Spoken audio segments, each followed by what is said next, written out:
जय माता दी। नमस्ते, मैं हूं धर्मेंद्र कुमार मिश्रा और आप देख रहे हैं हमारे यूट्यूब चैनल। आज की इस वीडियो में हम लोग ज्येष्ठ शुक्ल पक्ष एकादशी व्रत कथा यानी निर्जला एकादशी व्रत कथा का श्रवण करेंगे। तो चलिए कथा को प्रारंभ करते हैं। भीमसेन व्यास जी से कहने लगे कि हे पितामह, भ्राता युधिष्ठिर, माता कुंती, द्रौपदी, अर्जुन, नकुल और सहदेव आदि सब एकादशी का व्रत करने को कहते हैं, परंतु महाराज मैं उनसे कहता हूँ कि भाई मैं विधिवत भगवान की पूजा आदि तो कर सकता हूँ, दान भी दे सकता हूँ, परंतु भोजन के बिना नहीं रह सकता।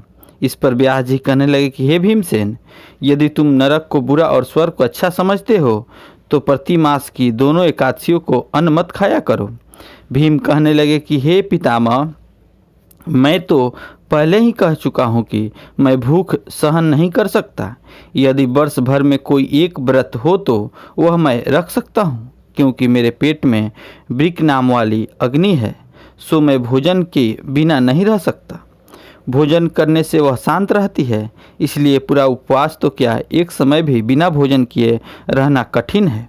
अतः आप मुझको कोई ऐसा व्रत बताइए जो वर्ष में केवल एक बार ही करना पड़े और मुझको स्वर्ग की प्राप्ति हो जाए।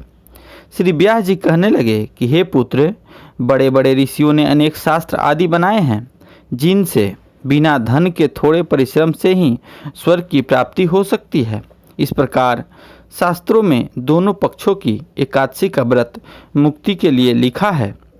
श्री व्यास जी के वचन सुनकर भीम से नरक में जाने के भय से भयभीत हो गए और कांप कर कहने लगे कि अब क्या करूं? मास महीने में 2 व्रत तो मैं कर नहीं सकता। हाँ, वर्ष में एक व्रत करने का प्रयत्न अवश्य कर सकता हूं। अतः वर्ष में एक दिन व्रत करने से यदि मेरी मुक्ति हो जाए तो ऐसा कोई व्रत बतलाइए। यह सुनकर व्यास जी कहने लगे कि वृष और मिथुन की संक्रांति के बीच ज्येष्ठ के शुक्ल पक्ष की जो एकादशी आती है, उस एकादशी का नाम निर्जला है। तुम उस एकादशी का व्रत करो। इस एकादशी के व्रत में स्नान और आचमन के सिवा जल वर्जित है। आचमन में 6 मास से जल से अधिक नहीं होनी चाहिए, अन्यथा वह मदपान के सदृश हो जाता है। इस दिन भोजन नहीं करना चाहिए, क्योंकि भोजन करने से व्रत नष्ट हो जाता है। यदि एकादशी को सूर्योदय से लेकर द्वादशी को सूर्योदय तक जल ग्रहण न करे तो उसे सारी एकादशियों के व्रत का फल प्राप्त होता है। द्वादशी को सूर्योदय से पहले उठकर स्नान आदि करके ब्राह्मणों को दान आदि देना चाहिए।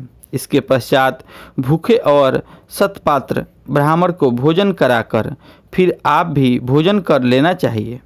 इसका फल 1 वर्ष की संपूर्ण एकादशियों के फल के बराबर होता है।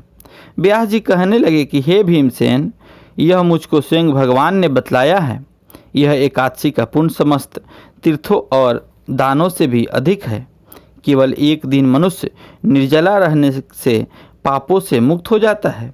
जो मनुष्य निर्जला एकादशी का व्रत करते हैं, उनको मृत्यु के समय यमदूत आकर नहीं घेरते, वरना भगवान के पार्षद उसको पुष्पक विमान में बिठाकर स्वर्ग को ले जाते हैं। अतः संसार में सबसे श्रेष्ठ निर्जला एकादशी का व्रत है, इसलिए यत्न के साथ इस व्रत को करना चाहिए।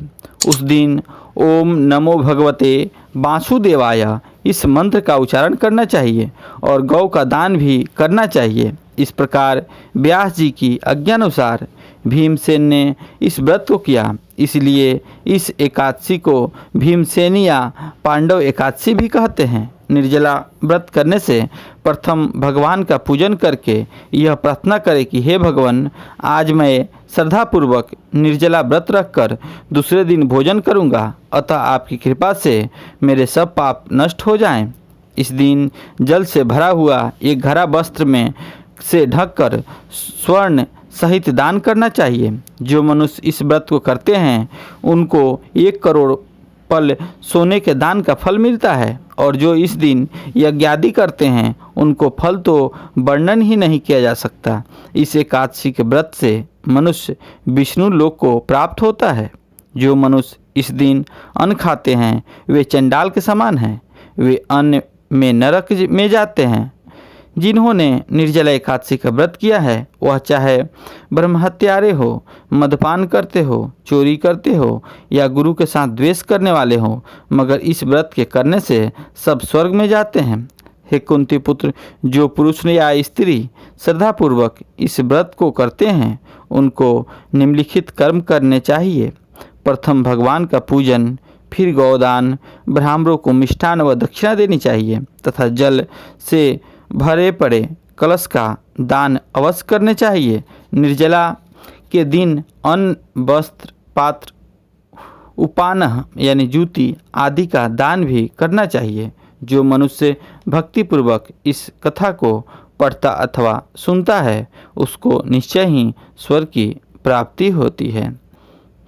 इस तरह हम लोग आपको निर्जला एकादशी का व्रत कथा सुनाए। अगर आपका कोई और सवाल हो तो कमेंट में ज़रूर पूछें। जय माता दी।